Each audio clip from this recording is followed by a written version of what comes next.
নারায়ণগঞ্জ মহানগর বিএনপির যুগ্ম আহ্বায়ক এবং নারায়ণগঞ্জ সিটি কর্পোরেশনের 23 নম্বর ওয়ার্ডের সাবেক কাউন্সিলর আলহাজ আবুল কাউসার আশার সুস্থতা কামনায় গীতা পাঠ প্রার্থনা অনুষ্ঠিত হয়েছে।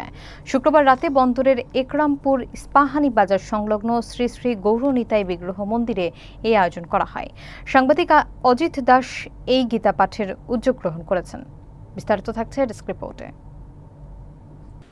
নারায়ণগঞ্জ মহানগর বিএনপির যুগ্ম আহ্বায়ক এবং নারায়ণগঞ্জ সিটি কর্পোরেশনের 23 নম্বর ওয়ার্ডের সাবেক কাউন্সিলর আলহাজ আবুল কাউসার আশার দ্রুত আরোগ্য কামনা করে এক বিশেষ গীতা পাঠ ও প্রার্থনা সভার আয়োজন করা হয়েছে।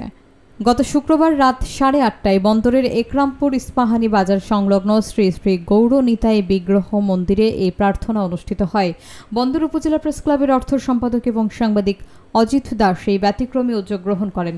প্রার্থনায় শ্রী রতীশ বর্মন, শ্রী বিশ্বজিৎ বর্মন, শ্রী ধীরেন বর্মন, শ্রী সঞ্জিত বর্মন, বিমল বর্মন, অসিত বর্মন এবং অভিশান বর্মন সহ মন্দির কমিটির সদস্যবৃন্দ, স্থানীয় হিন্দু সম্প্রদায়ের গণ্যমান্য ব্যক্তিবর্গ উপস্থিত ছিলেন।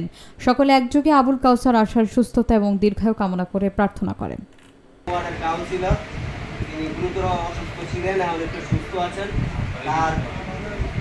মুক্তি এবং তার দ্রুত সুস্থতা কামনা এবং জনগণের সেবা করতে যাতে তিনি আবার পুনরায় আপনাদের সেবা করার জন্য শরীর স্বাস্থ্য ভগবান শ্রীকৃষ্ণ এবং মা রাধা যাতে তার সেবা করে সেই জন্য আপনারা একটু প্রার্থনা করবেন তার নামে এবং আমরা চাই সে দ্রুত সুস্থ ভগবান শ্রীকৃষ্ণের কাছে আমরা একটু প্রার্থনা করবো, সেই জন্য আপনাদের কাছে বিশেষভাবে অনুরোধ করবো।